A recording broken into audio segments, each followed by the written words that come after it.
Hello friends, welcome back to the many video guys and my YouTube channel guys. Today friends we are going to talk about guys Infinix phone sound and vibration setting guys, and today video title guys, how can we mute Infinix mobile.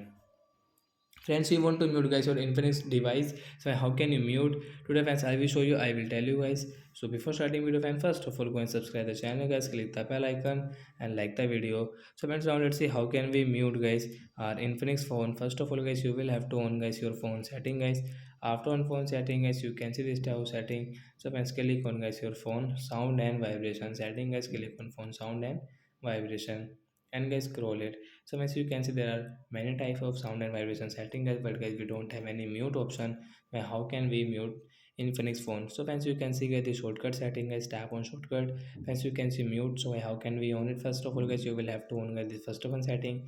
As you can see vibrate setting and mute, so guys click on mute. As you can see phone was on mute mode, so friends you can mute your Infinix phone. So bye bye friends, thanks for watching the video.